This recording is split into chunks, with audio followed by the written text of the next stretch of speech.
The scream tore through Miami International Airport like a blade slicing through chaos. 7-year-old Marco Valentino crumpled to his knees in the middle of Gate C-15, his small hands clamped over his ears as if trying to shut out the entire world. Fluorescent lights buzzed and flickered overhead, announcements blared in an endless loop, and hundreds of travelers formed a deafening wall of noise that was swallowing the boy whole. He rocked back and forth violently, tears streaming down his pale face, drowning in a sensory nightmare that no one around him could possibly understand. "What is wrong with that kid?" someone muttered before pulling out their phone to record. "Where are his parents?" another voice demanded with sharp judgment. "Control your child." A businessman snapped at no one in particular, adjusting his tie with obvious irritation. Passengers stepped around Marco like he was a broken piece of luggage, some shaking their heads in disapproval, others filming his breakdown for social media likes. But Elena Mason saw something completely different. From behind the customer service counter, the 27-year-old single mother felt her heart shatter at the sight. Dark circles carved deep beneath her exhausted eyes, her body aching from working 3 jobs in the past 24 hours, her stomach hollow from skipping meals so her daughter could eat. Yet none of that mattered now. She recognized those signs instantly. Her younger brother Marcus had taught her everything she needed to know about this invisible battle. This was not a tantrum. This was a child drowning in sensory overload, fighting a war that no one else could see, a war she knew how to win. Without hesitation, Elena abandoned her post and walked straight toward the crisis that was about to change her life forever. Kneeling beside the boy, she did not touch him, not yet. Instead, she pressed her palm flat against the cold airport floor and began breathing deeply, slowly, rhythmically. Marco's tear-filled eyes found hers through the chaos, and something shifted in the air between them. She gently pressed her forehead to his, matching his breathing, creating a bridge of calm in his storm. The screams faded into whimpers. The whimpers melted into silence. The entire terminal fell quiet. Hundreds of strangers frozen in amazement as they witnessed a moment of pure human kindness accomplish the impossible. That was when the men in expensive black suits appeared. 4 of them moved with military precision, their eyes scanning the crowd with predatory alertness. But it was the 5th figure that made Elena's breath catch in her throat. He stood over 6 feet tall, his athletic frame wrapped in a charcoal 3-piece suit that cost more than Elena made in a year. His dark hair was cut short and immaculate, a faint scar running along his right jawline like a warning carved into flesh. A family crest tattoo peeked from beneath his white collar, and a Patek Philippe watch gleamed on his wrist. But it was his eyes that held her captive, steel, gray, and cold as winter, yet burning with something that looked like relief and something far more dangerous. The crowd parted for him instinctively, the way water parts for a shark. Dominic Valentino, the man whose name made Miami's underworld tremble, the man whose enemies disappeared without a trace, the man who was now staring at Elena as if she held the answer to a question he had been asking for 7 long years. "Papa," Marco whispered, reaching for his father with trembling hands. Dominic's iron composure cracked for just a moment as he looked at his son, then back at the exhausted woman who had somehow broken through walls that a dozen specialists could not penetrate. "Who are you?"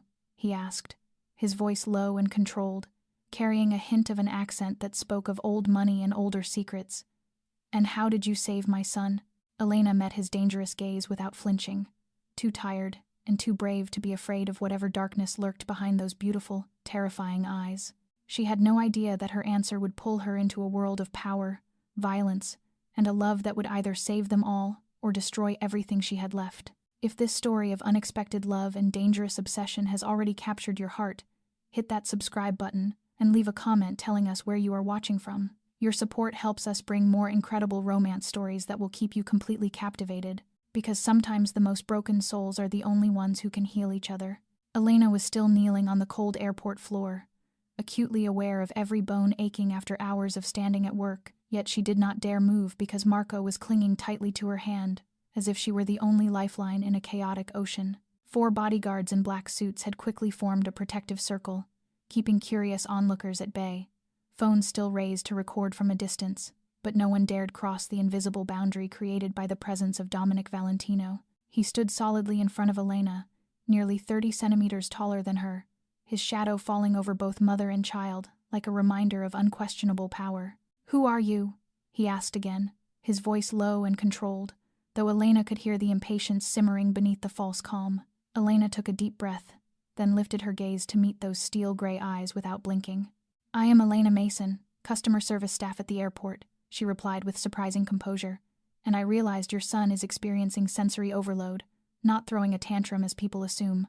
Dominic tilted his head slightly, his gaze narrowing as if he were assessing a potential adversary rather than an ordinary airport employee. "Sensory overload," he repeated, tasting the words as though weighing their meaning. Elena nodded, one hand still allowing Marco to hold on, the other gently rubbing his back in slow, steady circles. "Sensory processing disorder," she explained. "His brain receives environmental stimuli far more intensely than normal. The announcement speakers, flashing lights, food smells, the footsteps of hundreds of people, all crashing in at once with no way for him to process it all." Dominic remained silent for a long moment, his jaw tightening, and Elena caught a fleeting glimpse of something like pain crossing those cold eyes before it vanished as quickly as it appeared. "How do you know this?" he asked, his voice slightly softer now but still wary. "My younger brother," Elena answered without hesitation. "Marcus, 22 years old, autistic since childhood. I have cared for him for 20 years and learned to recognize the signs and how to help him through crises like this." For the first time, Dominic looked at Elena with something other than caution or judgment, something close to respect, but before he could say anything more, Marco lifted his head, his eyes still red but far calmer. "I do not want her to go," the boy whispered hoarsely after screaming for so long. "Papa, do not let her go." Elena's heart tightened at his words. She gently stroked Marco's hair and offered a soft smile. "I have to go back to work, but you will be all right. You are very brave." At that moment, a shrill voice rang out from behind the crowd. "Elena Mason," Manager Thompson shouted as he shoved past the line of bodyguards, his face flushed as if about to explode. "You have been away from your post for over 20 minutes. Do you have any idea how many customers are waiting? Who do you think you are, walking off like that?" Elena slowly stood up, her legs numb after kneeling on the hard floor for so long, gently prying Marco's hand from hers despite his effort to hold on. "I am sorry, Mr. Thompson," she said, in a tired but controlled voice. "There was a child who needed help, and I could not." Thompson cut her off. "Could not what? Could not remember you are paid to serve customers, not to play hero in the middle of the airport? You have already been warned twice. This is your final warning." Elena felt the blood rush to her face but bit her lip and said nothing, knowing that arguing would only make things worse. She glanced back at Marco one last time, the boy watching her with wide, anxious eyes, then turned and walked after Thompson, her back straight but her shoulders sagging with exhaustion. Dominic stood there, watching the woman who had just saved his son, being scolded like a misbehaving child. He looked down at the name tag on her chest before she disappeared from view. Elena Mason, then turned to Vincent, who stood silently beside him. "Find out everything about her," he said flatly. "I want to know where she lives, what she does, what kind of family she has, everything." Vincent nodded without asking a single question, because after 20 years working for the Valentino family, he knew better than anyone that when Dominic wanted something, he would get it at any cost. Elena walked down the airport corridor with legs that felt weighted with lead, Thompson's scolding still echoing somewhere in her ears, though she was no longer truly hearing it, her mind drifting instead into the dark memories she buried every day just so she could wake up and keep moving. 3 years earlier, Elena's life had been completely different. She was a pediatric nurse at a major hospital in Chicago, married to Ryan, a gentle civil engineer who loved her without reservation, living in a small, warm home with their 4-year-old daughter Lily, whose eyes were exactly like her father's. Then one December night, the phone rang at 3 a.m, a police officer's cold voice telling her Ryan had been hit head-on by a drunk driver while driving home after a night shift. 7 days in intensive care, 3 consecutive surgeries, and in the end, Ryan was gone, leaving Elena with $300,000 in medical debt from desperate, futile attempts to save him, and a heart so shattered it could not be repaired. Fate did not release her then, because only 6 months after her husband's funeral, her mother in Chicago was diagnosed with stage 3 breast cancer, requiring ongoing chemotherapy that cost tens of thousands of dollars each round.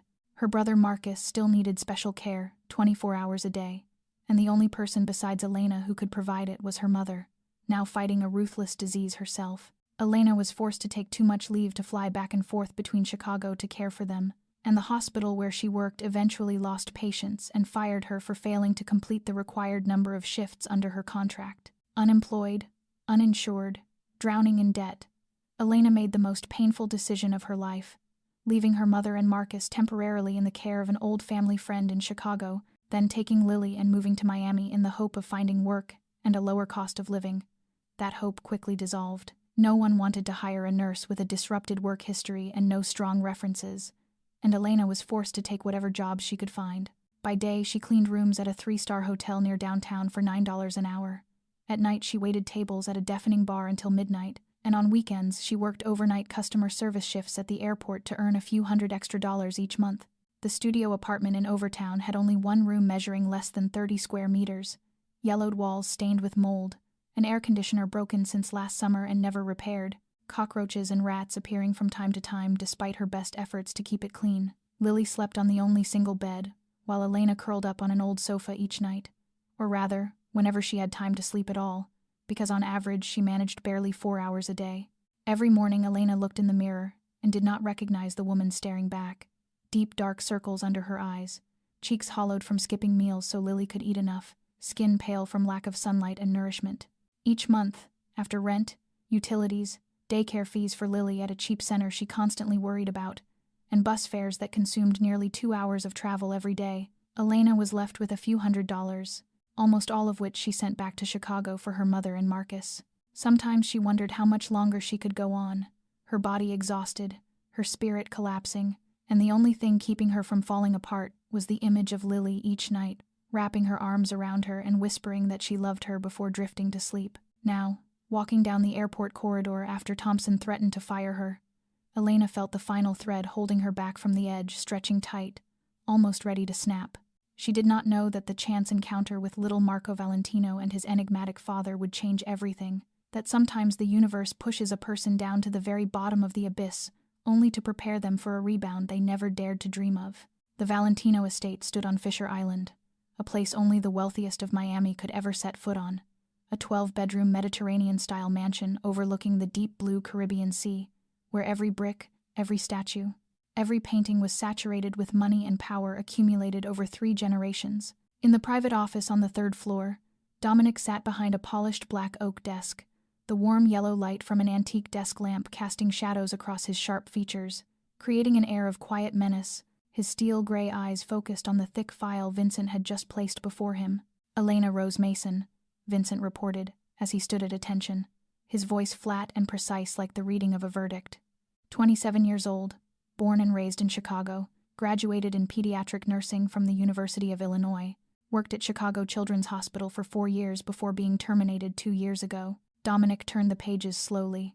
Photographs of a shabby apartment in Overtown, photographs of Elena in a wrinkled housekeeping uniform stepping out of a hotel, photographs of her serving drinks at a bar with a strained, exhausted smile, photographs of her walking a blonde little girl to daycare through a poor neighborhood. "Widowed," Vincent continued. "Husband Ryan Mason, civil engineer, died in a car accident caused by a drunk driver 3 years ago, leaving massive medical debt from emergency care and surgeries. 1 daughter named Lily, 7 years old, currently attending Happy Kids Daycare in Overtown. Her mother, Margaret Mason, 62 years old, undergoing stage 3 cancer treatment at Northwestern Hospital in Chicago. Younger brother Marcus Mason, 22 years old, severely autistic, currently living with their mother in Chicago under the care of a family acquaintance." Dominic paused at a photograph of Elena holding Lily on a worn sofa in a tiny studio apartment, her face thin and drained yet glowing with boundless love as she looked at her daughter. "She works 3 jobs, Vincent added. Hotel housekeeping during the day, bar service at night, airport customer service night shifts on weekends. Total income around $2,800 per month, sending more than half back to Chicago for her mother's medical costs and her brother's care. Rent is 2 months overdue and eviction is imminent." Dominic closed the file, his fingers tapping lightly on the desk as he considered, no criminal record, no affiliations, no connections to rival families. Vincent shook his head. "Completely clean, sir. She is just an ordinary woman trying to survive one day at a time." At that moment, Dominic's phone vibrated. He glanced at the screen and answered, his voice instantly turning glacial. "What is the problem with the shipment at the port?" He listened in silence, then his gray eyes darkened. "Tell Ricci that if he skims even 1 more cent, I will personally send each of his fingers back to his wife. 1 finger a day." He ended the call without waiting for a response, his expression calm, as if he had discussed the weather rather than threatened mutilation. Vincent was accustomed to such moments. 20 years serving the Valentino family had taught him that Dominic never made empty threats. The nickname Il Silenzio was well earned. Those who betrayed or opposed him vanished quietly, without traces, witnesses, or evidence. The Valentino empire stretched from gambling to real estate, from loan sharking to freight transport, a vast network expertly disguised behind legitimate businesses, all controlled by Dominic's iron hand. A soft knock at the door made both men turn, the door opening to reveal a small figure. Marco stood in the doorway in blue pajamas, clutching a worn teddy bear, his large brown eyes still slightly swollen after the airport meltdown. "Papa," the boy called softly, his voice timid, as if afraid of being scolded for staying up late. Dominic rose at once, all cold ruthlessness, dissolving in an instant as he crossed the room and knelt to Marco's eye level. "You cannot sleep?" Marco shook his head, hesitated for a long moment, then whispered, "Papa, the woman at the airport, who is she?" Dominic felt his heart tighten. This was the first time in 3 years Marco had asked about a stranger. 12 nannies had come and gone, without ever leaving an impression strong enough for him to remember their names. "Her name is Elena," Dominic replied gently. "She helped you at the airport today." Marco looked down at his teddy bear, small fingers worrying the frayed ribbon around its neck. "I want to see her," he whispered. "She did not look at me the way others do. She was not afraid of me." Dominic pulled his son into his arms, resting his chin against Marco's soft black hair, while his mind reached a decision. He would find a way to bring Elena Mason into their lives, one way or another. 3 days after the incident at the airport, Elena received a call from Human Resources at 6 in the morning just as she finished an overnight housekeeping shift at the hotel. The manager's cold voice informing her that her contract had been terminated for serious violations of workplace regulations, abandoning her post without permission and damaging the airport's image. Elena stood frozen in the hotel corridor, the phone still pressed to her ear, though she could no longer hear anything. The airport job had only been a weekend shift, but it was her most stable source of income and came with health insurance, and now it was gone simply because she had stopped to help a suffering child. She wanted to scream that it was unfair, that she had only done what any decent human being would do, but her throat closed tight, and the line went dead before she could say a word. Before she could even recover, the phone rang again, the call coming from Chicago, and Elena's heart seemed to drop into an abyss when she saw the name Northwestern Hospital on the screen. "Ms. Mason," the doctor treating her mother said gravely, "I am calling to inform you that Margaret's tumor has metastasized, and we need to perform emergency surgery within 1 week, otherwise the prognosis will be very poor." Elena leaned against the wall, her legs shaking so badly she could barely stand. "How much will the surgery cost?" she asked in a breathless whisper. $30,000, the doctor replied, "and we require a 50% deposit within 48 hours to schedule the operating room and surgical team." $30,000 echoed in Elena's mind like a death knell. She did not even have $3,000 in her account. How could she possibly find 10 times that amount in 2 days? She thanked the doctor and ended the call, sliding down to the cold corridor floor, clutching her head with both hands as she fought to suppress her sobs so no one would see her break. But fate seemed far from finished with her. That afternoon, when Elena went to pick Lily up from daycare, the teacher greeted her with worry etched across her face. "Lily developed a fever at noon. She has been coughing badly, and we tried to call you, but could not reach you." Elena hurriedly gathered her daughter into her arms, Lily's body burning with heat, her forehead like hot coals, small lips cracked and dry, eyes dull and drained of life. "Mommy, I am so tired," Lily whispered hoarsely before breaking into a long coughing fit that left her face tinged purple. Elena knew she needed to take her child to the hospital immediately, but without insurance, an emergency visit could cost thousands of dollars, money she did not have and had no idea how to obtain. She bought fever medicine at the pharmacy near their apartment with the last bills in her wallet, praying Lily was suffering from nothing more than a common flu that would pass overnight. But that night, as Elena held Lily whimpering with high fever on the worn sofa, furious pounding at the door shattered the suffocating silence of the tiny studio apartment. Elena opened the door to find the landlord standing there with a scowl, 2 large men behind him whom she recognized as hired debt collectors from the neighborhood.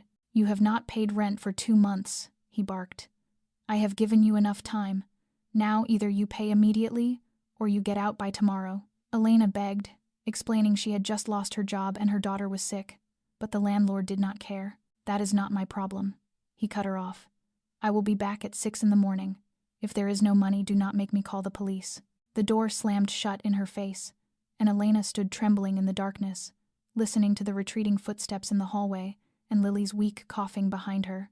She looked around the miserable apartment she had called home for 2 years, at the few belongings she owned, and her gaze settled on the wedding ring still on her finger. With shaking hands, Elena removed the ring, the last keepsake of Ryan, the one thing she had sworn she would never sell even if she starved, but now she had no other choice. The next morning she took the ring to a pawn shop and received only $300, a fraction of its true value but enough to survive a few more days if luck held. She sold her old laptop, her collection of medical textbooks from nursing school, even her only winter coat, but all of it together was still not enough to cover the rent, let alone her mother's surgery. Her phone buzzed with a message from the Chicago hospital reminding her of the required deposit within 48 hours, or the surgery would be canceled. Elena sat on a park bench near the slums, Lily asleep in her arms from fever and exhaustion, their few bags piled beside her after being evicted exactly at 6 in the morning as the landlord had promised, and she realized she had reached the very bottom of the abyss, with nowhere left to fall. The black Rolls-Royce Phantom, polished to an inky shine, pulled up along the edge of the park, standing out in the impoverished neighborhood like a creature from another world that had wandered into land where it did not belong. Elena lifted her head at the sound of the engine cutting off, eyes reddened from sleeplessness and too many tears staring at the luxury car whose value she knew could buy an entire row of houses in this part of Overtown. The door opened, and Dominic Valentino stepped out, still in his flawless charcoal 3-piece suit, without a single wrinkle, still wearing the gleaming Patek Philippe on his wrist, still with those unreadable steel-gray eyes, and he walked straight toward Elena as if he knew exactly where she was, as if he had followed her every step for the past 3 days. Instinctively, Elena tightened her arms around Lily, who was sleeping heavily with fever, her whole body stiffening in a defensive posture even though she knew she had no strength left to resist anything at this moment. Dominic stopped a few steps away, his gaze sweeping over the scene before him, the thin, pale woman sitting on a battered park bench, the feverish little girl in her arms, the mismatched bags beside them holding all they owned, and something flickered briefly in his cold gray eyes before disappearing. He sat down on the bench beside Elena without concern for the dirt that might soil his expensive suit. "Ms. Mason," he said in a low, controlled voice. "Or should I call you Elena?" Elena looked at him warily. "What do you want?" Dominic did not answer right away. Instead, he held out a black business card embossed with gold lettering. "I have a proposition for you," he said. "Become Marco's full-time caregiver, my son, with a salary of $15,000 a month. You and your daughter will live in my estate with all living expenses fully covered, including medical costs for your mother in Chicago." Elena's heart skipped a beat at the numbers. $15,000 a month, 5 times the total income from the 3 jobs she had been working, enough to pay off debts, enough to cover her mother's surgery, enough to give Lily a decent life. Then reason dragged her back to reality. "How do you know about my mother?" she asked coldly. "How do you know I am here? Did you follow me?" Dominic did not deny it. "I needed to know who I was bringing into my home," he replied calmly. "And what I found tells me you are the best person to care for Marco." Anger flared in Elena's chest, even as exhaustion nearly stole her breath. "Who do you think you are to investigate my private life?" she snapped. "And do you think I do not know who you are? Valentino, the mafia boss people say makes enemies disappear without a trace. Do you think I would bring my daughter to live in the house of a killer?" Dominic remained unmoved, his steel-gray eyes steady on her. "I do not deny what people say about me," he answered. "But I am also a father desperate to help his son. 12 nannies in 3 years, and none stayed more than a few months. No one understood Marco, no one could even touch him during a crisis until you appeared." Elena shook her head firmly, even as her heart screamed that this was the only chance to save her mother, save Lily, save herself. "I have a daughter," she said slowly, deliberately. "I cannot bring Lily into a world where she could be hurt at any moment because of your enemies. My answer is no." Dominic stood up, his expression unchanged, without disappointment or anger, and placed the business card on the bench beside her. "I understand your concern," he said, "but keep the number, when you change your mind, because I know you will. Call me any time, day or night." He turned toward the Rolls-Royce but paused with the door open. "Marco asks about you every day," he said, without looking back. "This is the first time in 3 years He has cared about anyone other than me. You did what no specialist could do, and I believe you need us as much as we need you." The car drove away, leaving Elena sitting there with the black card in her hand, Lily's feverish warmth seeping through her thin clothes, and a voice in her mind repeating over and over that she had just turned down the only door out of hell fate had opened for her. 2 weeks after the meeting in the park, Elena sat curled up inside a crumbling bus shelter on the edge of Overtown, the Miami night rain lashing down as if it meant to drown the entire world, water seeping through the rusted, hole-ridden metal roof and soaking her shoulders. Yet she no longer had the strength to move away. Lily lay in her arms, her small body shivering violently, even though Elena had wrapped every piece of clothing they owned around her child. Lily's forehead burning like a coal, her breathing heavy and rattling, her lips tinged blue from a fever that had refused to break for 4 days. The fever medicine from the pharmacy no longer worked. Lily needed a hospital, but Elena had no insurance and no money. More terrifying than the debt was the knowledge that stripped her of all options. She knew the emergency room would treat Lily, but as a homeless mother with a critically ill child, the hospital would be legally required to contact Child Protective Services. They would take Lily away for her own safety, and Elena would lose the only reason she had to keep breathing. She had tried everything. Sophia Chen had taken them in for the first 2 nights after the eviction, but Sophia's apartment had only 1 room, and she worked night shifts, so she could not keep them longer. After that, Elena drifted from one church to another shelter, but every place was full or refused to take in a seriously ill child. Tonight, after exhausting every possible option and receiving the final shake of a head in refusal, Elena sat in this abandoned bus stop and accepted that she had truly reached the bottom. "Mommy, I am cold," Lily whispered weakly, her voice barely there, her half-open eyes looking at Elena with absolute trust that her mother would fix everything, because her mother always fixed everything. Elena's heart shattered into 1,000 pieces as she met that gaze. She held her daughter tighter and began to cry, the tears she had held back for 2 weeks finally breaking free and mixing with the rain streaming down her face. She thought of her mother in Chicago.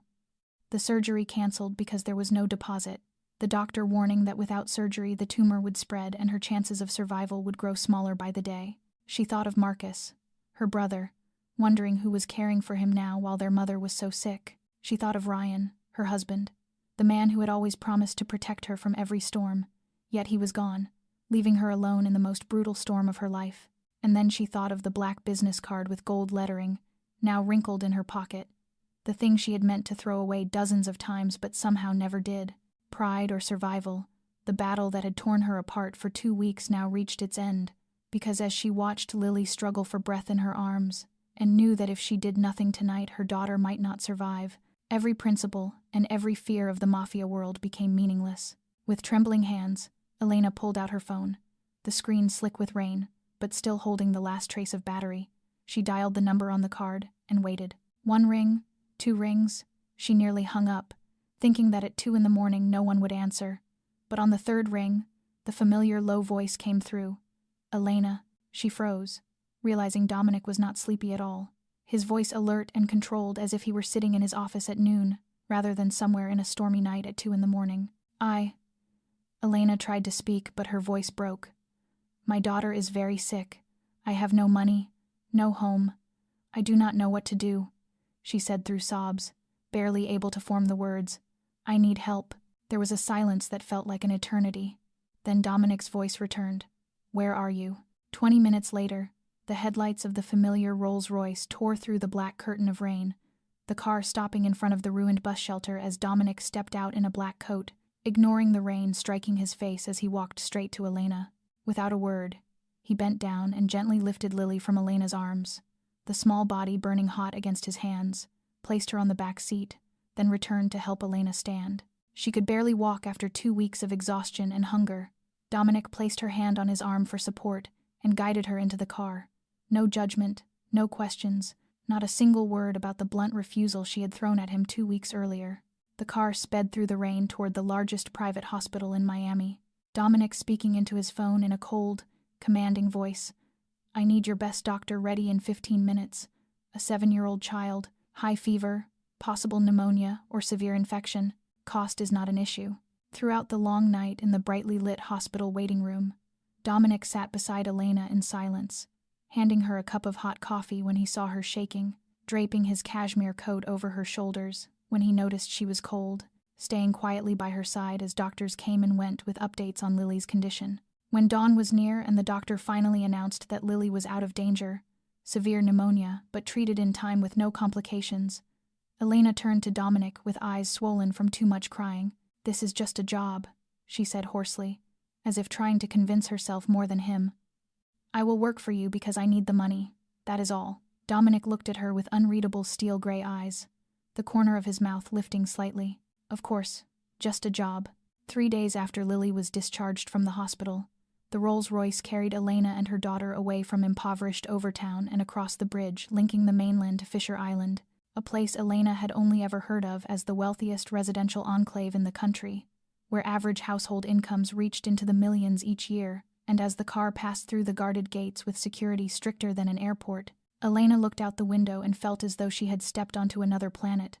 White villas scattered across flawlessly manicured green lawns, luxury yachts moored along private docks, tall palm trees swaying in the Caribbean breeze. Lily sat beside her, wide eyes pressed to the glass, mouth slightly open in silent amazement, just recovered from a near-fatal illness, and seeing such opulence for the first time in her life. "Mommy, is this our new home?"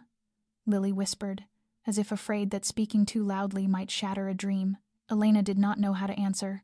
She only tightened her grip on her daughter's hand and swallowed the lump rising in her throat. The car stopped in front of a vast Mediterranean-style mansion, 12 bedrooms as Vincent had mentioned casually while driving, with a 2-story main hall paved in imported Italian marble, a sweeping spiral staircase with intricately carved railings, a massive crystal chandelier glittering like 1,000 stars, and floor-to-ceiling windows overlooking the endless blue of the Caribbean Sea.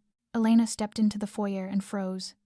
This single room alone was larger than the entire decaying apartment in Overtown she had once called home. The ceramic vase on the console table looked more expensive than everything she had ever owned combined, and the scent of fresh flowers replaced entirely the damp mold and cockroaches she had breathed for 2 long years. Lily released her hand and ran, laughing across the hall, her clear laughter echoing through the space.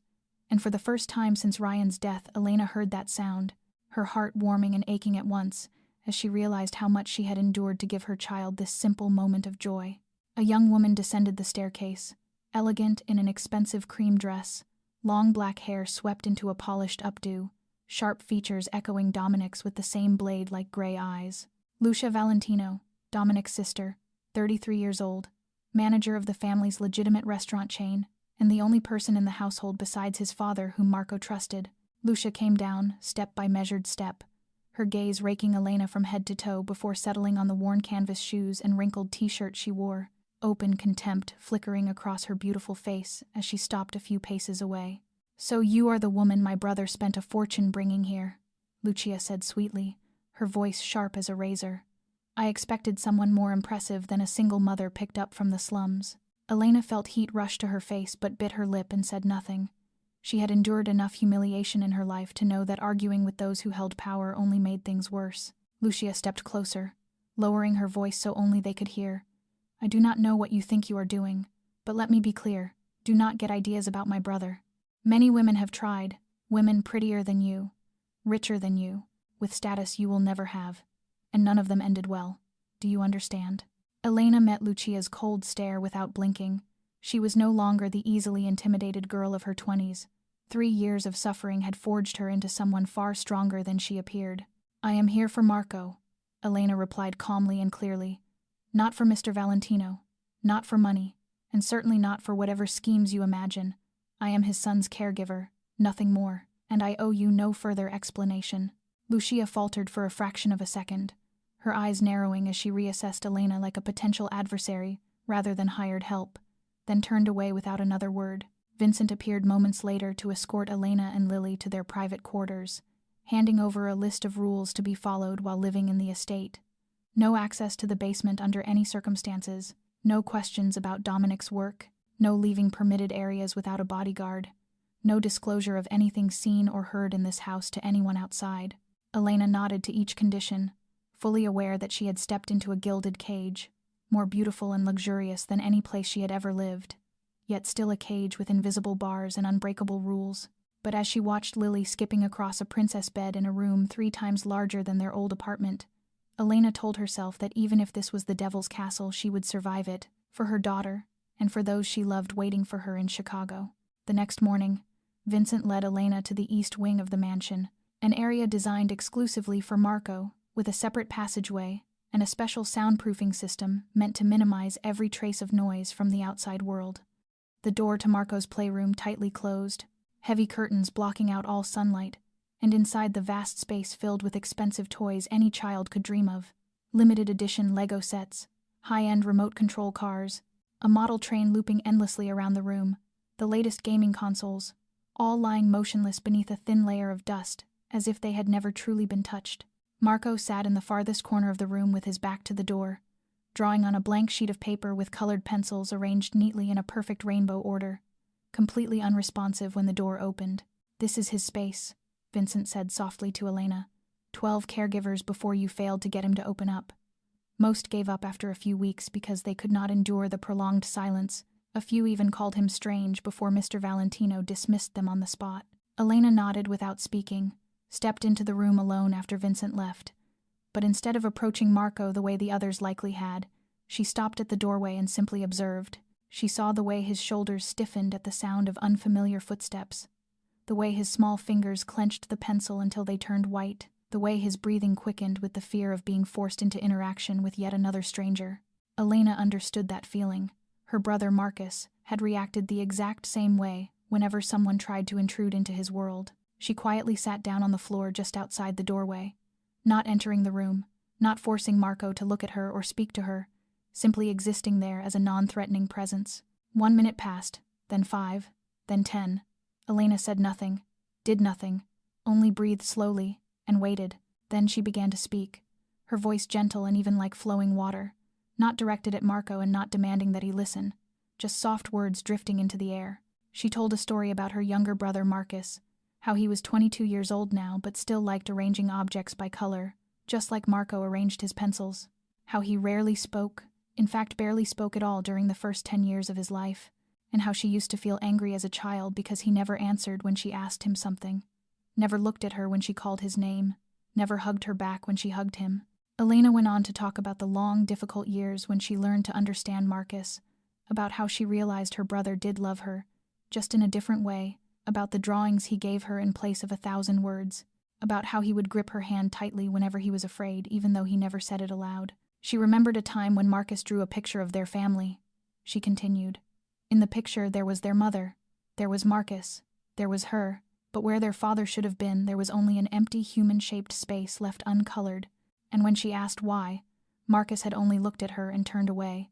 But she understood. She understood that some pain is too large to be spoken. In the corner of the room, Marco still faced away, but Elena noticed his shoulders were no longer as rigid as before. His breathing had slowed and steadied, and the colored pencil in his hand had begun to move again across the paper instead of remaining frozen. She did not force him to talk, did not ask him to turn around, did not do any of the things the others surely had, and failed.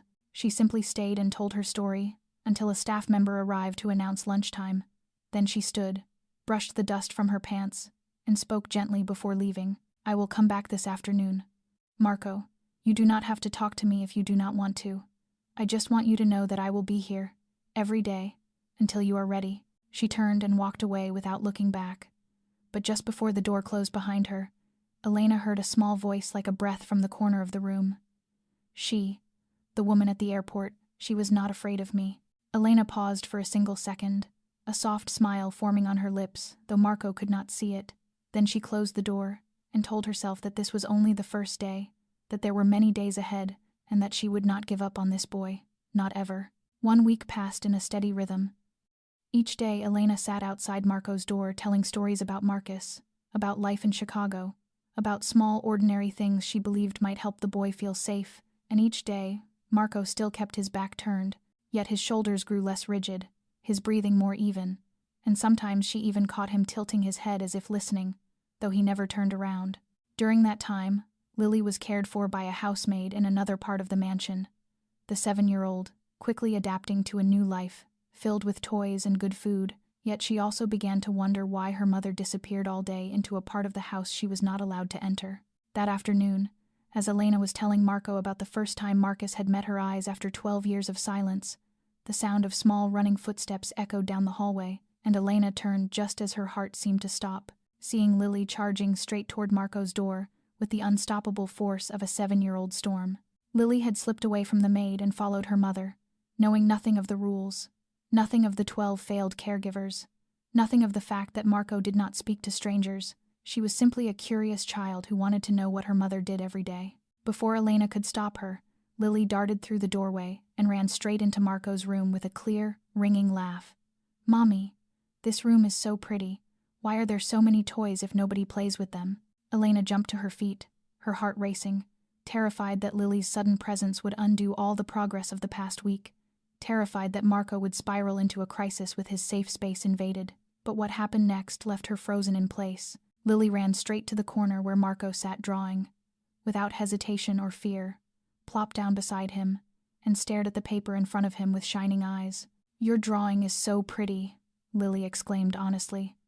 "What are you drawing? Can I see? I like drawing too, but I am much worse than you." Marco did not turn away, did not shrink back, did not scream or cover his ears as Elena had feared. He simply sat there, staring at Lily with wide brown eyes filled with astonishment, as if he could not understand why this child did not look at him with fear or pity like everyone else, why she spoke to him as if he were not different at all. "Can I draw with you?" Lily continued without waiting for an answer, reaching for a blank sheet of paper and grabbing the nearest colored pencil, babbling cheerfully about a cat she once saw in Overtown, about her new princess bed, about how terrible her mother was at cooking pancakes whenever she tried. Elena stood at the doorway, barely daring to breathe, watching the scene with a tight, aching heart. Lily knew no special approach, no technique learned from books. She was simply a 7-year-old treating another 7-year-old exactly as a 7-year-old should, without judgment, without pity, without fear, only innocent curiosity and the simple desire for a friend. 10 minutes passed in gentle quiet, Lily still chattering while Marco listened, and then the miracle happened when the boy slowly pushed a blank sheet of paper and the neatly arranged box of colored pencils toward Lily, a small gesture carrying more meaning than any words could. The two children sat side by side, drawing in a comfortable silence, Lily filling her page with bright, messy colors, while Marco drew with a precision astonishing for a child his age. When the afternoon light finally slipped through a narrow gap between the heavy curtains, Marco stood up and walked toward Elena, for the first time approaching her on his own since the day at the airport, a drawing clutched in his hand. Elena knelt to his eye level and took the paper with trembling hands, and on it was a picture of 3 figures, a tall man with dark hair she recognized as Dominic, a smaller boy with wide eyes who was Marco, and in the third place, where a woman should have been fully drawn, there was only a faint human-shaped outline, pale and unfinished like a ghost. Elena looked at the drawing, then at Marco, whose brown eyes met hers fully for the first time, and in that gaze she read everything he could not put into words, the 7-year ache of missing his mother, the hollow space nothing could fill in his heart, and the longing to be loved that money and expensive toys could never buy. Tears streamed down Elena's face as she gently pulled Marco into her arms, and this time he did not pull away. He stood still within her embrace, not hugging back but not pushing her away either, and for a child like Marco, that alone was a monumental step forward.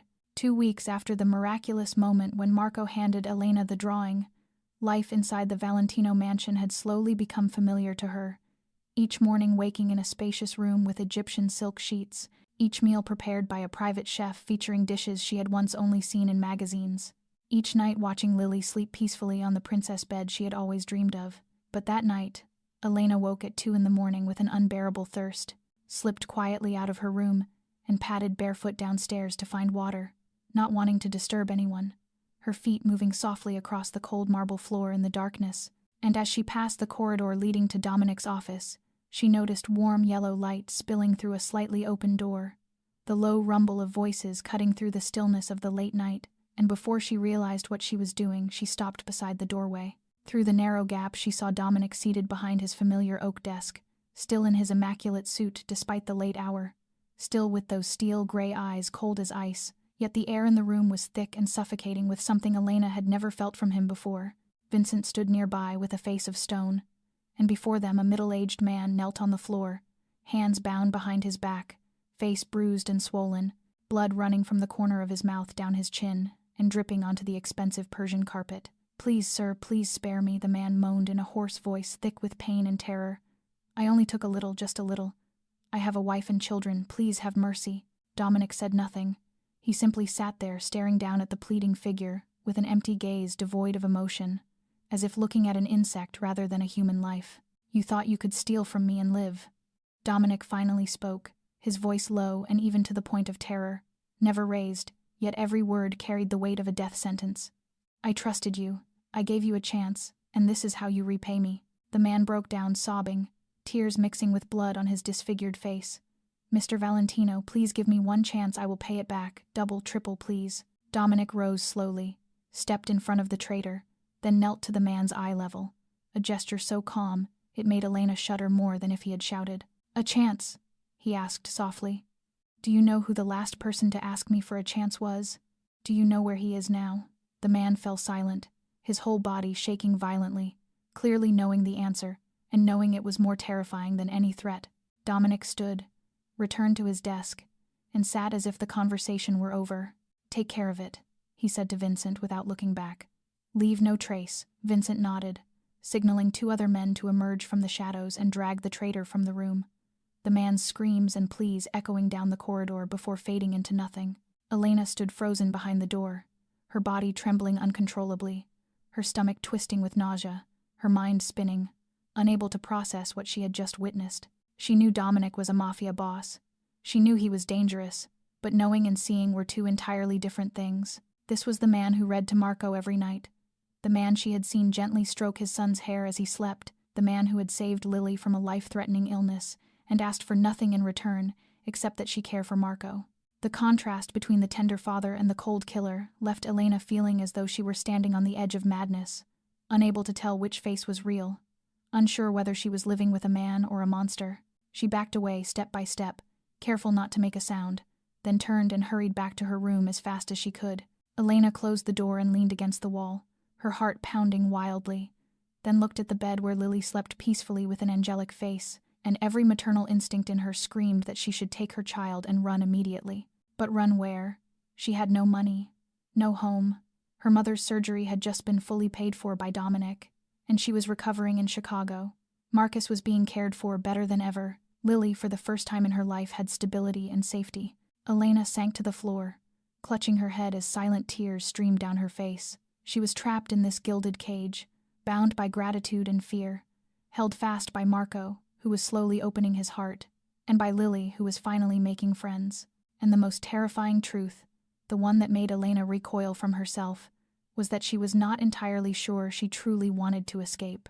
1 month had passed since the night Elena witnessed the true darkness of Dominic Valentino, and in that time she learned to divide life inside the mansion into 2 separate worlds, the daytime world belonging to Marco and Lily, where children's laughter slowly filled rooms that had long stood empty, and the nighttime world she forced herself not to see, not to hear, not to know.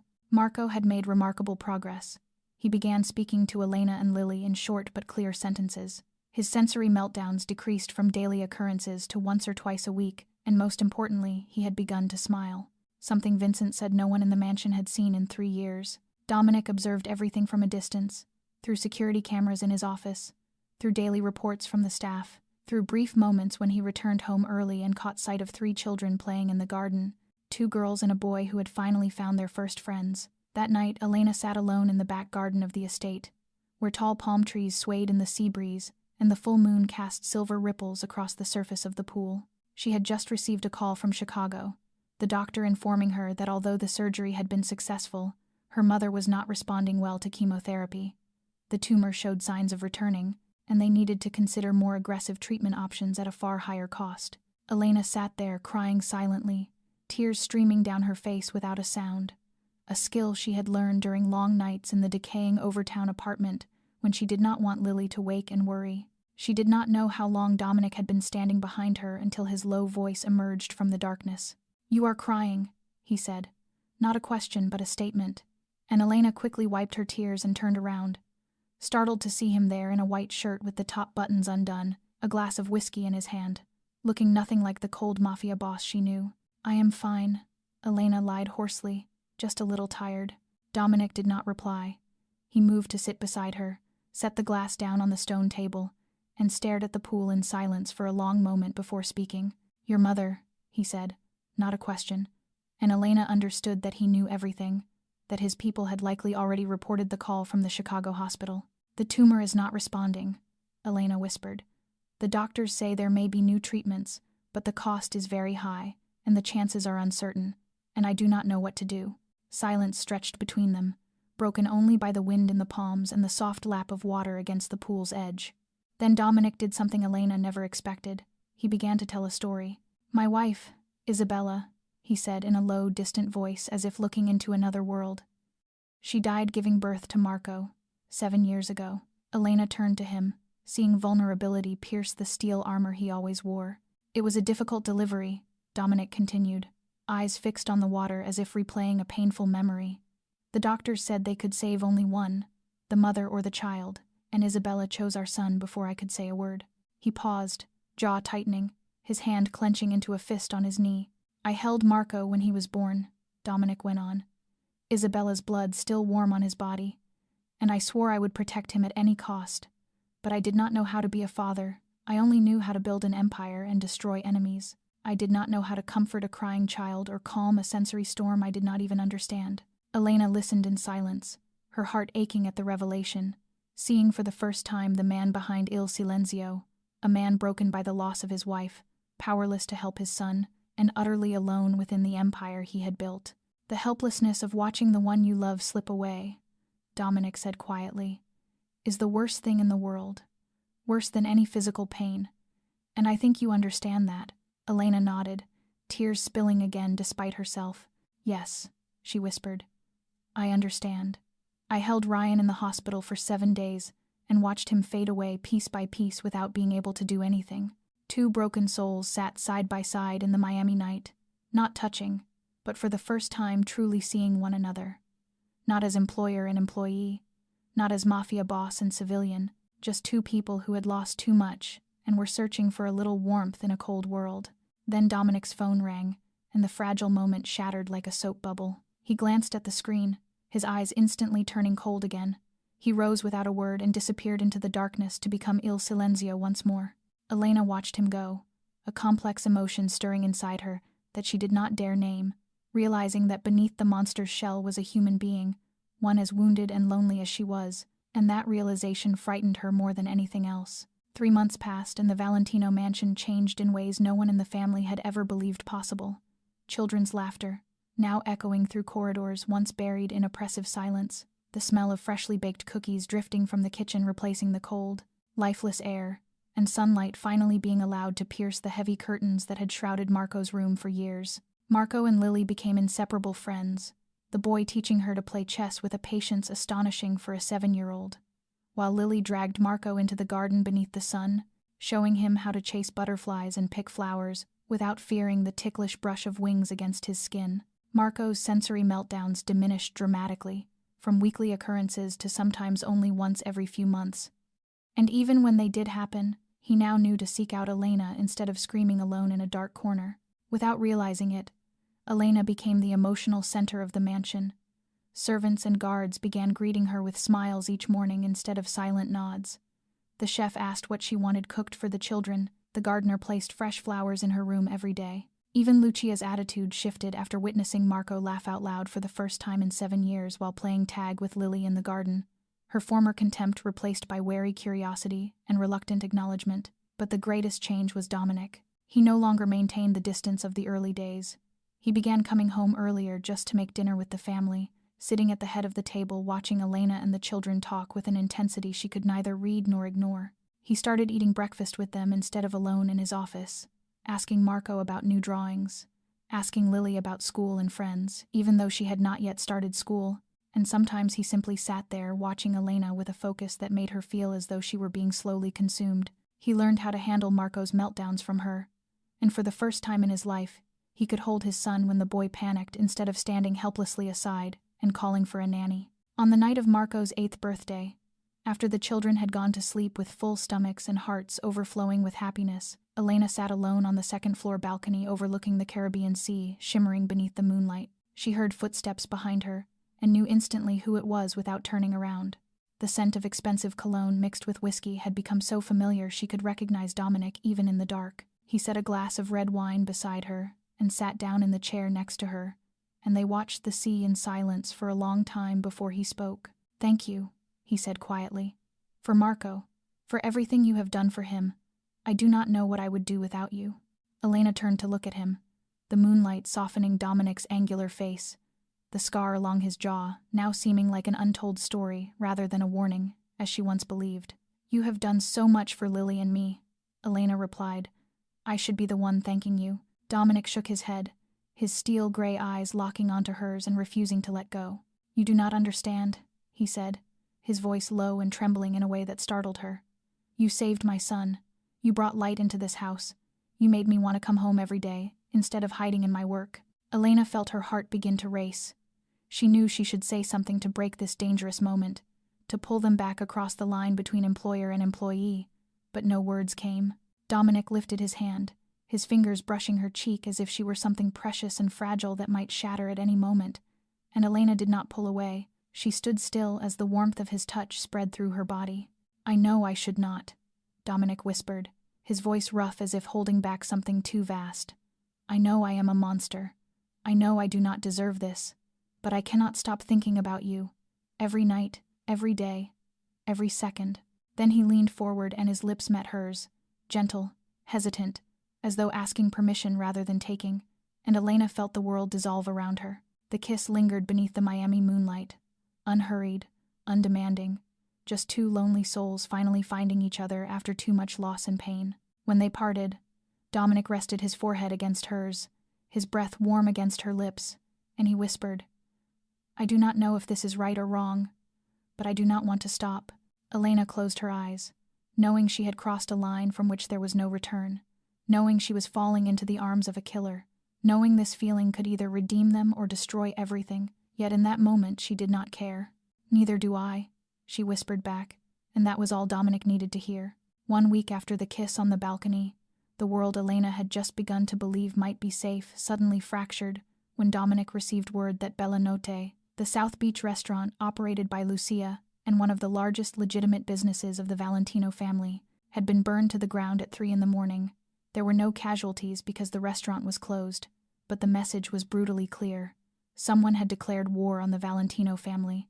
Dominic rushed to his office in the middle of the night, leaving Elena alone in bed with the warmth of his body still lingering on the pillow. And when morning came, she realized he had not returned, the servants whispering to one another with a fear she had never seen before. 2 days later, Vincent reported that Dominic's 2 closest allies had been assassinated on the same night. One shot dead outside his home, the other found inside a burning car on the outskirts of Miami, both men who had served the Valentino family since Dominic's father was alive. Elena saw the change in Dominic. He became cold and distant again, like the first days after she arrived.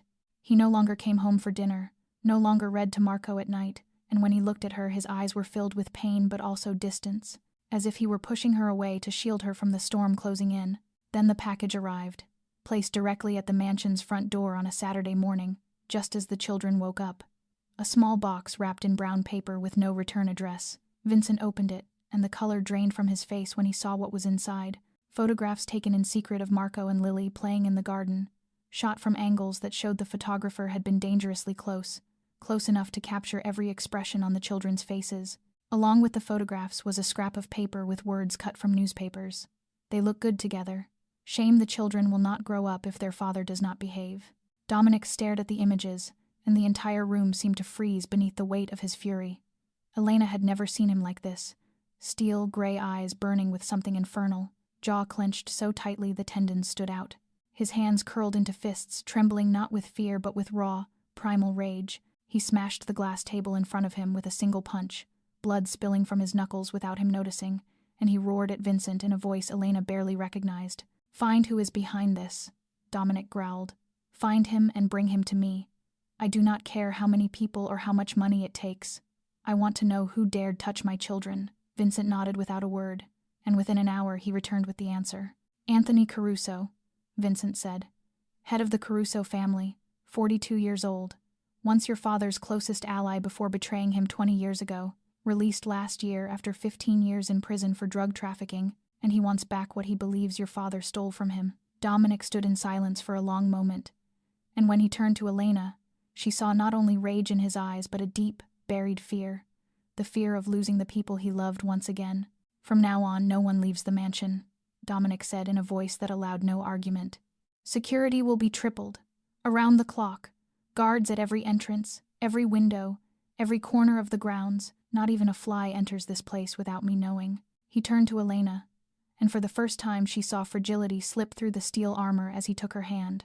"I am sorry," he whispered, so only she could hear. "I dragged you into this world. I put you and Lily in danger, and I will never forgive myself if anything happens to you." Elena looked into his guilt-filled eyes and recognized a truth she had been denying for far too long. She no longer feared for her own safety. What terrified her now was not Anthony Caruso or the killers lurking outside, but losing Dominic, fearing he might be hurt, fearing he might die, fearing he might vanish from her life the way Ryan once had. And that realization sent panic through her because it meant she loved him, loved a mafia boss, loved a killer, loved the man her reason told her to run from, while her heart demanded she stay. Dominic released her hand and turned away, disappearing into the shadows to prepare for war, and Elena watched him go with a heavy heart, knowing the storm was coming and that all she could do now was pray they would survive it. The night before Elena and the children were to be taken to a safe house in the Everglades, the Valentino mansion was suffocating under an atmosphere of unbearable tension, servants moving through the halls in silence with anxious faces. Security patrols intensified at every corner, and Dominic's phone ringing relentlessly throughout the day with news Elena knew could not possibly be good. She helped Marco and Lily pack their bags, explaining to the children that they were going on a short vacation to a beautiful place, forcing her voice to remain calm, while her heart was breaking at the knowledge that this might be the last night they would ever spend in this house, the last time they would live as a family. Marco said nothing, but his brown eyes watched her with quiet fear, too attuned to others' emotions to miss that something was terribly wrong, while Lily innocently asked whether the place they were going had a swimming pool and whether she could bring her new doll along. When the children were finally asleep in their room with 2 guards stationed outside, Elena sat alone in her own room, staring out the window at the Miami night that was eerily calm in the way the world becomes just before a devastating storm. A soft knock made her turn, and when she opened the door, Dominic stood there looking unlike anything she had ever seen, his shirt wrinkled, his hair disheveled as though he had run his hands through it 100 times, his steel-gray eyes bloodshot from sleeplessness and pain. He said nothing, only stood there looking at her, as if she were the last thing holding him upright, and Elena understood that the man before her was not the feared Il Silenzio, but simply Dominic, a father terrified of losing his child, a man terrified of losing the woman he loved. She reached out, and he grasped her hand like a drowning man, finding air. She pulled him into the room and closed the door, hiding this fragile moment from the eyes of the world. "You should not be with me," Dominic whispered hoarsely, standing in the middle of the room with shoulders sagging as if carrying the weight of the world. "I am a monster, Elena. Everything I touch is destroyed. Isabella died because of me. My father died because of this empire. And now I am dragging you and the children into danger because I am selfish enough to want you by my side." Elena stepped in front of him and placed her hand over his chest where his heart was pounding wildly beneath the thin fabric of his shirt, feeling the fear, the desperation, the loneliness surging through him like waves about to break. "I see both the darkness and the light in you," she said gently but firmly. "I have seen you order men killed without blinking, but I have also seen you hold Marco when he was terrified, seen you carry Lily when she fell asleep on the sofa, seen you sit beside me through the night while I cried over my mother. And I choose to stay. I choose you. With everything that you are." Dominic looked at her with pain and disbelief, as if he could not comprehend how someone could accept him, knowing all he had done and all the sins he carried. "Are you not afraid?" he asked in a trembling voice. "Are you not afraid you will die by staying with me?" Elena lifted her hand to his face, her fingers brushing the scar along his jaw like a silent promise. "I am more afraid of losing you," she whispered. "I am afraid you will leave and never come back. Afraid of living on without you, the way I lived after Ryan died. And I will not let that fear stop me from loving you while we still have time." Dominic said nothing more. He bent down and kissed her with all the desperation and longing of a man about to enter a battle that might be his last, the kiss deep and consuming, as if he were carving the taste of her lips into his soul, to carry with him no matter what happened. They shared their first and possibly last night in each other's arms. Dominic revealing a tenderness he had hidden for years beneath a ruthless exterior, and Elena finding a strange sense of safety in the embrace of the most dangerous man in Miami, as though this was where she had belonged long before they met. When dawn began to creep through the curtains, Dominic held her from behind, his warm breath against her neck, and he whispered with the weight of a vow, "No matter what happens, even if I have to give my life, I will protect you, protect Lily and Marco. I swear it to you."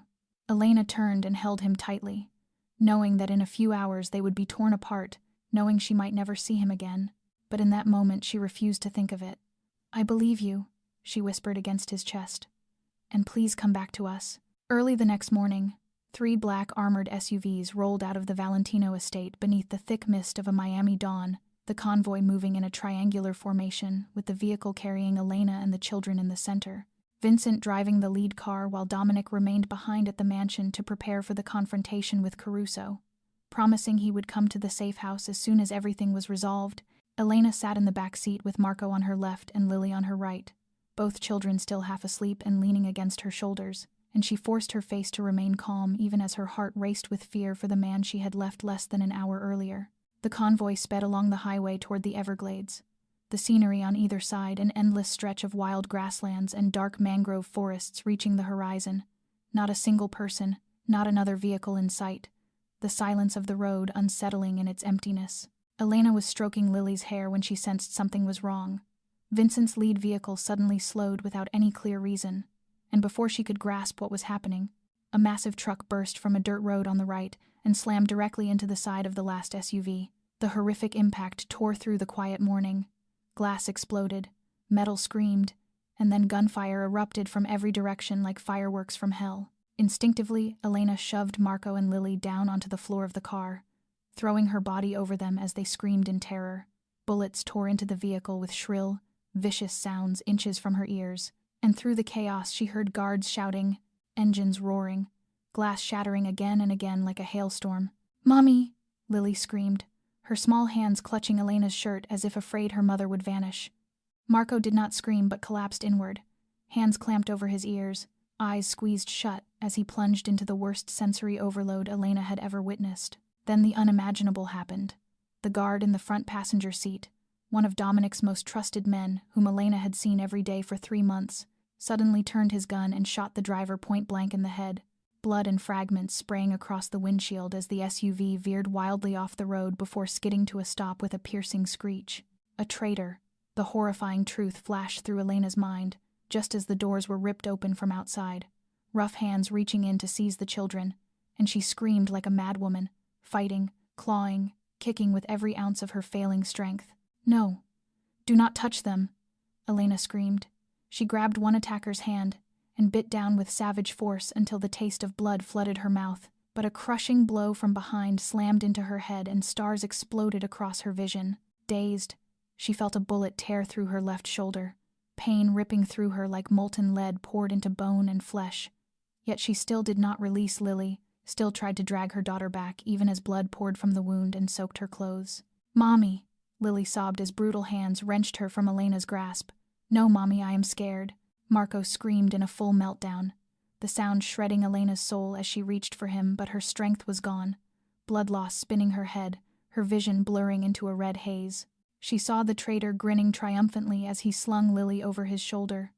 Saw another man dragging a thrashing Marco toward the waiting truck. Saw Vincent lying motionless in a pool of blood beside the overturned lead vehicle. "My children," Elena whispered weakly before darkness swallowed her whole. The last image burned into her mind. Lily's tear-streaked face screaming, "Mommy," as she was thrown into the truck like cargo, and Marco smashing his head against the metal in blind panic. At the Valentino mansion, Dominic was meeting with his men to plan their response to Caruso when his phone rang. On the other end, a surviving guard's choked voice said, "Sir, the convoy was ambushed. There was a traitor. The children have been taken. Ms. Mason is critically injured. Mr. Vincent's status is unknown." Dominic froze for a single second. Then he erupted. The massive oak conference table weighing hundreds of kilograms flipped like a toy, papers flying across the room as his men recoiled in terror from a rage they had never witnessed from Il Silenzio. He seized the nearest guard by the throat, crushing until the man's face turned purple, his voice roaring like a wild beast. Find my children now, find Elena, find the traitor, and bring them all to me. If a single hair on those children is harmed, I swear I will burn all of Miami to the ground until nothing remains." His phone vibrated again.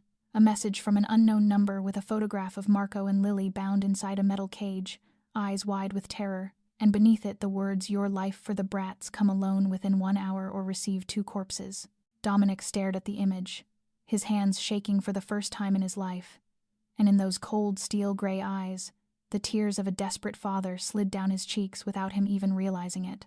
The abandoned warehouse sat in the most hidden corner of the Miami docks, where the stench of rotting fish mixed with rust and engine oil to form an air so thick it made the stomach churn.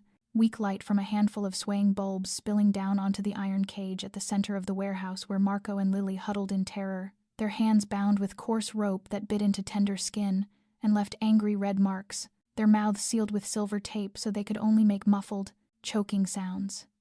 And in Lily's wide eyes lived a horror no 7-year-old child should ever have to know. Marco was trapped in the worst sensory overload of his life, slamming his head violently against the iron bars until blood seeped from his forehead and streaked down his face, clawing at his own skin and leaving long, bloody scratches.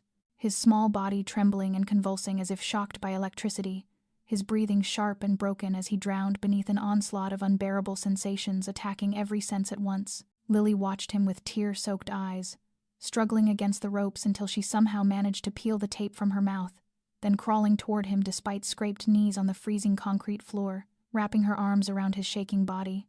Marco, listen to Lily," she whispered, her voice trembling but forcing itself into the calm she had watched her mother summon 100 times before.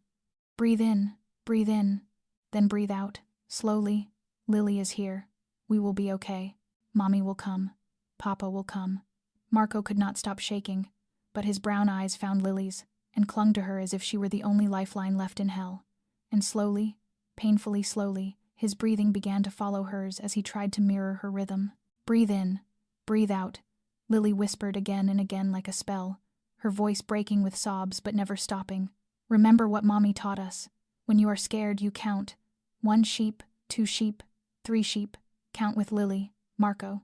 A 7-year-old girl comforted a 7-year-old boy inside an iron cage in an abandoned warehouse, the 2 children holding each other and trembling yet refusing to let go, the friendship they had built over months now the only thing keeping them from shattering completely. Heavy footsteps echoed from the warehouse entrance, slow and deliberate like drums announcing death, and Anthony Caruso emerged from the shadows with a grotesque smile carved across his scarred face, 42 years old, but aged far beyond his years by prison and violence, bulging black eyes gleaming with madness, a long scar running from temple to chin like a signature of the brutality he had endured and was eager to inflict.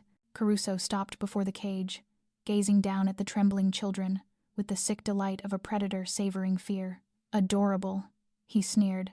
"Valentino's son, and the whore's daughter he dragged into his house, 2 obedient little brats to get me what I want." He pulled out his phone, dialed, and waited, then spoke with relish when the call was answered. "Valentino? Been a long time," he laughed. "I have 2 small gifts for you. Your life for the children. Come alone to warehouse number 7 at the Southport within 1 hour. If I see anyone else but you, I will send you their fingers first, then ears, then noses, until there is nothing left to send." Lily sobbed as she heard the threats, tightening her hold on Marco and whispering fiercely into his ear, "Do not be afraid. Mommy will come. Mommy always comes. Mommy never leaves us." In a hospital 20 minutes away, Elena jolted awake on an emergency bed as agony tore through her left shoulder, the wound bandaged and blood transfused, yet none of it mattered, because all she could hear were the screams of my children echoing inside her head. She ripped the IV from her arm, fresh blood spilling where the needle tore free, and staggered upright despite nurses shouting and pain darkening her vision. "My daughter," Elena screamed at anyone trying to restrain her. "Where is my child? Let me go. I have to find my children." And in that chaos she knew there was only one person who could help her, the man she loved and feared in equal measure, the man she now trusted with her life and with her daughters, the man she knew would burn the world to ashes to bring them home. Elena appeared at the secret headquarters of the Valentino family, looking as though she had just stepped off a battlefield, her left shoulder wrapped in thick bandages already seeping blood through the white gauze, her face drained of color from blood loss and pain, yet her eyes burned with a fire no one could extinguish. Dominic was standing over the tactical table with a map of the port spread wide, surrounded by his most trusted men, loading weapons and checking equipment, and the moment he saw Elena stagger in with 2 hospital guards chasing after her, his face went pale with shock. "What are you doing here?"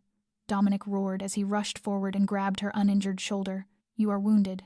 You should be in the hospital. You could die if you keep moving like this." Elena looked straight into his eyes without flinching. "My daughter is in the hands of a madman," she snarled, each word sharp and unyielding. "Do you think I can lie still on a hospital bed while Lily is screaming for her mother somewhere out there?" Dominic clenched his jaw, his grip tightening on her shoulder as if he might hold her there by force if he had to. "You cannot go," he said, his voice cold as ice, though she heard the desperation beneath it. "You are injured. You will only slow us down and make everything more dangerous. You will die." "So what?" Elena screamed, her voice breaking with pain and fury. "My child is in there. Dominic. She is 7 years old. She is terrified and calling for her mother. And you want me to sit here and wait like a useless thing? Do you think I care about my life? Do you think I would let my child die without doing anything?" The room fell into stunned silence, Dominic's men frozen, as they watched the small wounded woman scream into the face of Il Silenzio, something no one had dared do in 20 years of his rule. Dominic looked at Elena with eyes full of torment, and she saw the battle raging inside him between his instinct to protect her and the knowledge that he had no right to stop a mother from saving her child. "If you go," he said softly, his voice trembling in a way that startled them both, "if anything happens to you, I will never forgive myself."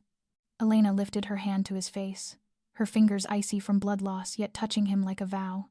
"If you do not let me go with you," she whispered, "I will go there on my own even if I have to crawl. You know I will. So it is better to let me go with you so at least you can protect me." Dominic closed his eyes for a long, agonizing moment, then turned to Vincent, who stood nearby with his arm bandaged from the ambush yet still determined to fight. "New plan," Dominic said in the cold, calculating voice of Il Silenzio. "I will go in through the front alone, as Caruso demanded. Your team hits from the rear and both flanks the moment I draw attention inside, and Elena will stay closest to where the children are being held and move in as soon as there is an opening." Vincent nodded without objection, because he understood better than anyone the terrifying strength of a parent's love. Lucia stepped in front of Elena, her sharp face stripped for the first time of contempt and replaced with reluctant respect. She pressed a compact gun into Elena's hand. "You do not know how to shoot, but take it anyway," Lucia said. "Safety is here. The trigger is here. Point it at anyone who threatens you and pull. Do not hesitate." Then she looked straight into Elena's eyes with raw intensity. "And bring my nephew home." Elena took the gun, its cold weight a reminder that she was stepping into a world she did not belong to, yet for Lily and Marco she would do anything. The convoy tore into the night toward the Miami docks. Elena sat beside Dominic, her hand gripping his tightly in the darkness. Neither of them spoke because there was nothing left to say. They both knew this might be the last time they were together. And in that silence lived everything they could not put into words. Love, fear, desperation, and a promise to bring the children home, even if it cost them their lives. Warehouse number 7 loomed in the night like a colossal beast of steel and concrete, surrounded by stacks of rusted shipping containers piled into a deadly maze, the stench of the sea mingling with engine oil, and the rot of something Elena did not want to identify. Dominic entered through the main door alone as promised, both hands raised above his head, his shadow stretching long across the concrete floor beneath the sickly yellow light of swaying bulbs, and Caruso stood waiting beside the iron cage, where Marco and Lily huddled together, trembling and clutching each other in terror. "Valentino." Caruso laughed loudly, his voice echoing through the hollow space of the warehouse. "So the dog of the Valentino bloodline finally knows how to bow his head. Your father must be turning in his grave, seeing his son kneel before Caruso." Dominic said nothing, his steel-gray eyes sweeping the warehouse to assess the situation. 4 gunmen stationed at the corners, 2 guards posted right beside the cage, and Caruso holding a gun aimed directly at Marco's head. "You know why I did all this?" Caruso continued with the glee of a madman savoring his own voice. "Your father took everything from me, my empire, my honor, 15 years of my life rotting in prison, and now I will take it all back by burning everything you built, starting with your bloodline." Outside the warehouse, Elena crouched behind a rusted container, pain tearing through her shoulder so violently she wanted to scream, but she bit her lip until blood filled her mouth to stay silent. Through the crack of the side door, she could see Lily and Marco clinging to each other, and her heart shattered into 1,000 pieces. And at that moment, gunfire erupted from the rear of the warehouse as Vincent's team launched their assault. Chaos exploded like the gates of hell thrown open, Caruso's gunmen turning to face the new threat. And in that instant of distraction, Elena moved. She burst through the side door, ignoring the agony ripping through her shoulder, sprinting straight for the iron cage as the children screamed, grabbing a rusted metal bar leaning against the wall and slamming it down on the lock with every last ounce of strength she had. "Mommy!" Lily screamed when she saw Elena, reaching through the bars with desperate hands. "Mommy, you came." The lock snapped open on the third blow. Elena flung the cage door wide and wrapped both children in her arms, blood from her shoulder soaking Lily's clothes. But she did not care. All she knew was that her daughter was in her arms. Marco was in her arms. They were alive. "Run," she whispered urgently. "Hide behind that container and do not come out no matter what happens. Do you hear me?" The children nodded, Lily gripping Marco's hand and pulling him toward the container. Elena indicated, but before Elena could rise and follow them, a brutal hand seized her hair and yanked her head back, the cold mouth of a gun pressing into her temple. "You think I did not see you, bitch," Caruso snarled in her ear, his foul breath washing over her face and making her gag. "You think you can steal my prize that easily?" He hauled Elena to her feet and used her as a shield as gunfire continued to thunder around them, retreating toward the main entrance where Dominic stood with his weapon trained on them, his face drained white as a corpse when he saw Elena in the enemy's grasp. "Drop the gun, Valentino!" Caruso screamed, his voice wild with fury as his plan unraveled. "Drop it, or I will blow the whore's head apart right in front of you." Dominic stood frozen, his gun still aimed but with no clear shot, Elena completely blocking his target, and in his steel-gray eyes was a depth of despair she had never seen before. Elena looked at Dominic, and in that instant they spoke without words as they had during long nights of shared truths. She flicked her gaze toward the container where the children were hiding, then back to him, giving the smallest nod imaginable. Then she did the unthinkable. She let her body go limp and collapsed as if unconscious, the sudden dead weight throwing Caruso off balance for a split second, his gun jerking away from her head, and that split second was all Dominic needed. The gunshot roared like thunder in the enclosed space, the bullet tearing through Caruso's shoulder at a precise angle that was not fatal because Dominic wanted him alive to suffer. Caruso screamed in agony and crumpled to the floor, his weapon skidding across the concrete. Dominic lunged for Elena before Caruso even hit the ground, pulling her into his arms, checking frantically for further injuries, and when he saw that she was breathing, that she was still looking at him with eyes full of love, he held her as if she were the most precious thing in the world. "The children," Elena whispered weakly through pain and exhaustion. "Lily and Marco, they are over there." At that moment, 2 small figures burst out from behind the container and ran toward them, Lily sobbing and crying, "Mommy," while Marco shouted, "Papa," and as the 4 of them clung to each other in the smoke-filled warehouse strewn with fallen enemies, Elena felt the world fade away until only the warmth of those she loved remained. Vincent arrived with the remaining guards, securing the scene and cuffing the groaning Caruso on the floor, while Dominic continued to hold his small family as if afraid they would disappear if he let go. "It is over," he whispered into Elena's hair, his voice shaking with emotion. "It is all over. You are safe now. The children are safe." Elena closed her eyes in his arms, tears streaming down her cheeks, and for the first time in so many years of pain and loss, she felt that she had truly come home.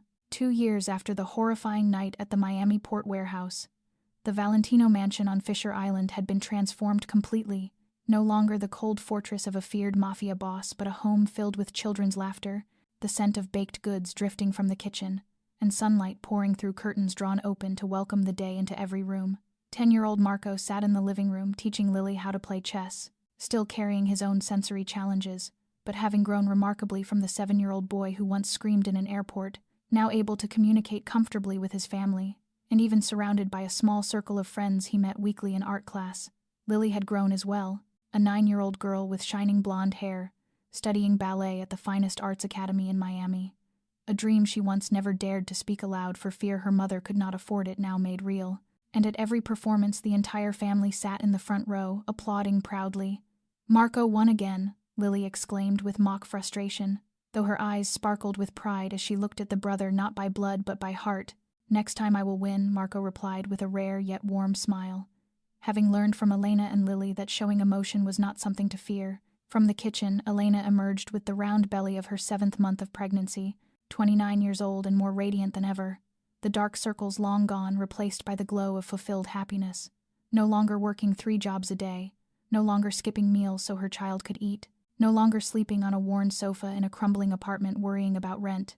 She now worked part-time at a charitable foundation, supporting children with special needs that she and Lucia had founded together, helping children like Marco and families like the one she once belonged to. Her mother was far healthier thanks to a new treatment plan at a leading cancer hospital arranged by Dominic, and now lived with Marcus in a small, lovely house just 10 minutes from the mansion, visiting the grandchildren every day. Marcus, at 24, still required special care, but had made astonishing progress in a stable, loving environment. And whenever Marco experienced a sensory crisis, it was Marcus who understood him better than anyone else because they spoke a shared language no one else could hear. 38-year-old Dominic entered the living room in jeans and a relaxed white shirt instead of the rigid 3-piece suits of the past, still powerful and still protecting his family at all costs. But the Valentino empire was now 90% legitimate with restaurant chains, real estate companies, and investment funds, and he had kept his promise to Elena that his son would not grow up in darkness as he once had. Anthony Caruso was rotting in a federal prison with a 50-year sentence without parole, long enough to die there without ever threatening the Valentino family again. Dominic walked to Elena, placing his hand on her belly, feeling the kick of the unborn child, and when he lifted his gaze to meet hers, the steel-gray eyes, once cold as ice, now held only boundless love. "Today is the big day," he said softly. "Are you ready?" Elena smiled and nodded, and hours later on the private beach of the estate, beneath a Miami sunset painting the sky in crimson and gold, their wedding took place, witnessed by family and those they loved most. Marco stood beside his father as best man, his back straight and eyes shining with pride. Lily served as flower girl in the pink dress she had chosen over 3 months. When Dominic kissed his bride beneath the white floral arch, he whispered into her ear with a voice trembling with emotion, "You saved us, Elena. You saved me from the darkness. You saved Marco from loneliness. You brought light into our lives."